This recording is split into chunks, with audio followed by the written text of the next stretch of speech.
Memang yang terjadi pada saat ini di dalam internalnya Samosir sesuai amatan saya. Karena bagaimanapun kita tidak bisa memungkiri banyak orang yang memberikan perhatian, banyak orang yang memberikan rasa bahwasanya Samosir itu harus tetap ada pada citranya sebagai tanah Batak, pulau yang kaya dengan budaya alamnya. Semua saya rasa yang bermarga sepakat untuk itu. Namun karena adanya beberapa hal sekat-sekat sosial orang Samosir ini yang susah atau enggan menerima pendapat orang lain, tentu itu juga menjadi permasalahan bagi kita, teman-teman pemuda khususnya. Dan juga di Samosir ini sering terjadi situasi-situasi memang, ini menurut pandang saya, yang pada saat ini di mana para pendahulu yang sudah bermain di kekuasaan itu sering menggambarkan contoh-contoh memang yang tidak pas untuk generasinya. Memang kalau kita bicara kapitalis sosial di Samosir itu memang ada, tapi pada saat ini kita tentu siapa yang bisa memegang kapitalis ekonomi di Samosir, dialah yang berhak bicara Samosir. Nah, inilah yang menjadi masalah sebenarnya. Sedangkan kita teman-teman yang giat belajar di sini, yang menempuh pendidikan di daerah mana sampai ke Jawa juga kita ada, tidak cukup ruang atau tidak cukup didengarkan untuk bicara untuk Samosir. Tentu sekat ini yang harus kita bongkar. Artinya siapapun orangnya, bagaimanapun kondisinya, kalau dia bicara untuk Samosir dan kemajuannya dan juga untuk peradabannya, tentu itu akan kita dukung. Nah, dengan adanya diskusi ini, bahwasanya saya berharap ke depannya kita teman-teman pemuda khususnya Samosir dan juga teman-teman dari kawasan Danau Toba lainnya, kita lebih solid untuk menjaga Danau Tobanya.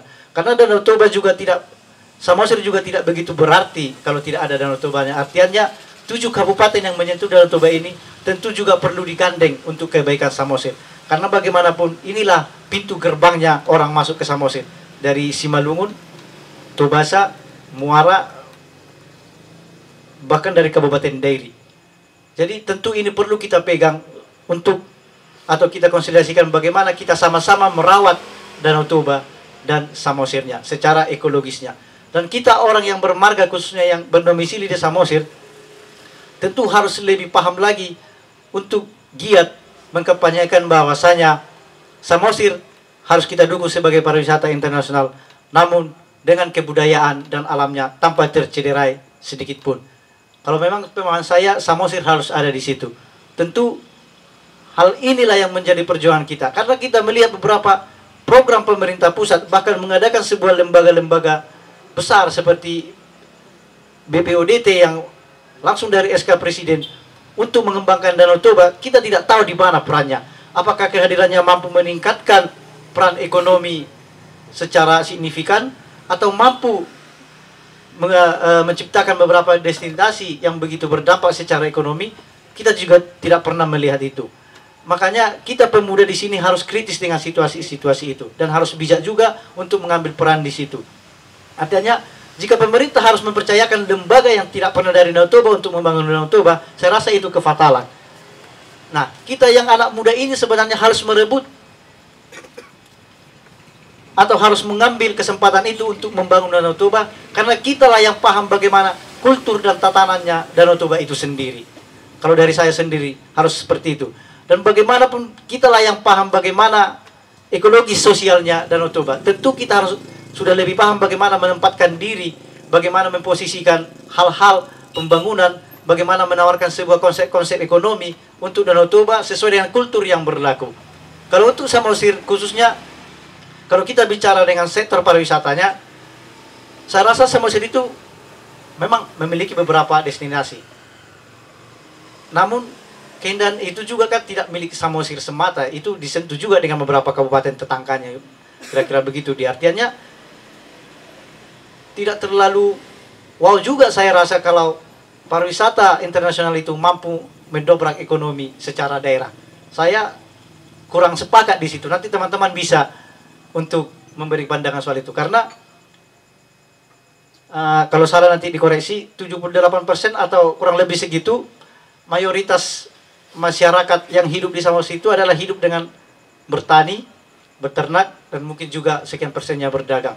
Hanya ada sekian, kurang lebih 12% lah mereka memang yang menggeluti sektor pariwisata sebagai penopang ekonominya.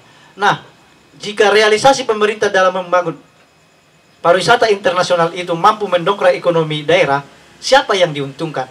Seperti saya itu di Pulau Samosir, Kecamatan Rogur Nihuta, di Desa Litung Nihuta ya, Dusun 3, itu pas di pusat dataran tertingginya Pulau Samosir. Tentu kita di sana tidak memiliki destinasi apapun soal pariwisata kecuali hutan, Marpinahan, Horbo, dan Juma. Itu yang kita miliki di sana.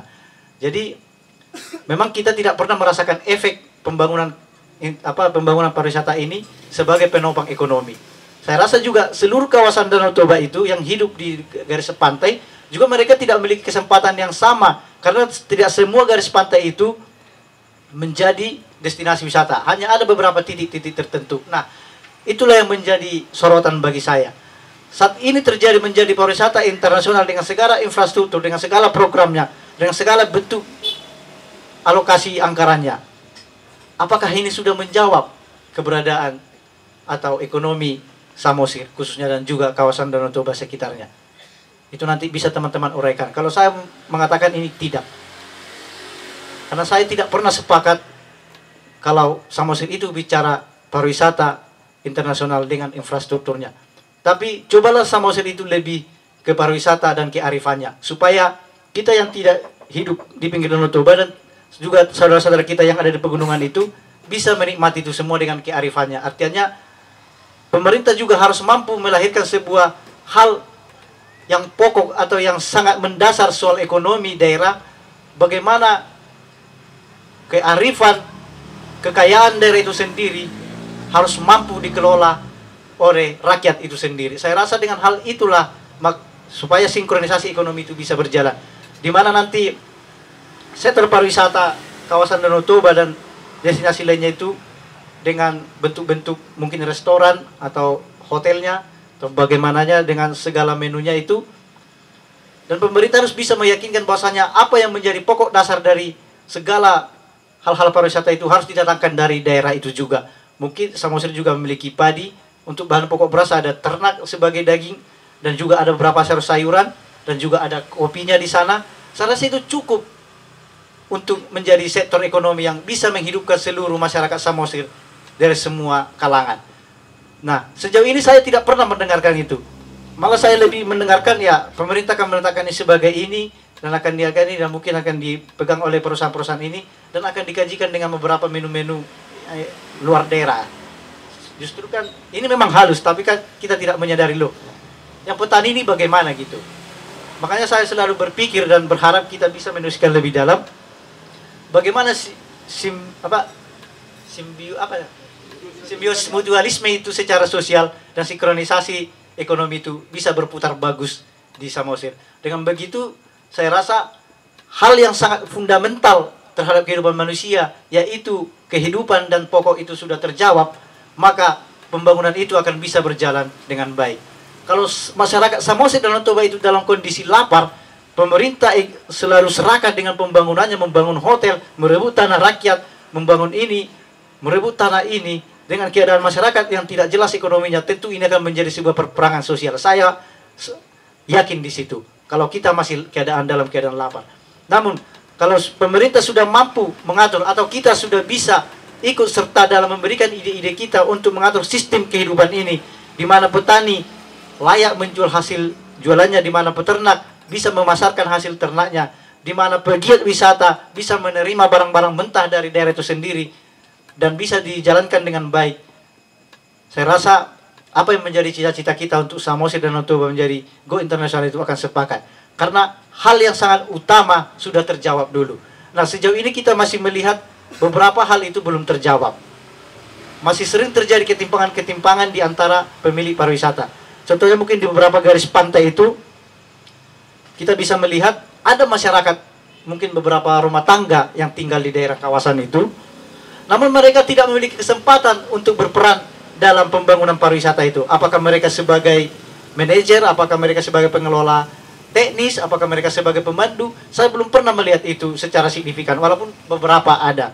Nah, dengan alasan pemerintah putra daerah belum begitu paham dengan pariwisata internasional. Justru disitulah kehadiran kita, bagaimana kita mampu menarik pemerintah untuk memberikan pendidikan-pendidikan soal pariwisata yang dikonsepkan mereka itu hadir. Kalau dari segi pendidikan, tentu kita tidak lepas ini menjadi penopang utamanya untuk berpikir. Ada namanya otonomi daerah ini kan diberikan kebebasan dengan muatan lokal. Sejauh ini di pendidikan Samosir, saya yang salah atau bagaimana? Saya belum pernah melihat muatan lokal pendidikan Samosir itu bicara soal pariwisata. Terus saat pariwisata ini sudah berjalan, berkembang dengan berapa misalnya, generasi muda ini mau bicara apa? Tentu kita tidak dapat bagian lagi dan yang mungkin akan tergusur. Karena kita tidak tahu apa yang datang, karena tidak diajarkan. Nah, itulah menjadi tugas pemuda kita. Teman-teman kita harus saling merangkul. Ya, kita harus lebih aktif membangun ide bagaimana kita mengkampanyekan ini, bagaimana kita bekerja dengan pemerintah. Artinya juga pemerintah itu bukan Tuhan juga yang sepenuhnya tahu apa permasalahan sampai ke bawah. Tentunya kita juga tidak salah berdiskusi dengan pemerintah terkait bagaimana ide-ide ini supaya menjadi agenda mereka. Toh ada otonomi daerah untuk memberikan kebebasan untuk sesuai dengan kondisi daerah kan. Karena itu sudah berjalan begitu. Dan itulah menjadi tantangannya. Nah, di tahun 2021 peradaban terus berjalan. Bonus demografi juga akan bergerak di tahun 2024. Bagaimana nanti generasi muda ini menghadapi tantangan global yang begitu cepat, instan datang ke tanah wilayah kita. Menjadi penerus bakal generasinya orang Batak itu dihadapkan dengan sebuah peradaban yang begitu instan tanpa pernah dibekali dari segi pendidikan. Tentu ini akan menjadi masalah. Nah, mumpung kita masih muda di era ini, kita tidak salah aktif membicarakan itu, mengkampanyekan itu. Tentu juga aksi untuk itu dalam artian bagaimana kita bisa bersama masyarakat melakukan pendampingan, bagaimana kita bisa membuat komunitas kelompok atau pegiat-pegiat untuk hal yang kita risihkan, dan bagaimana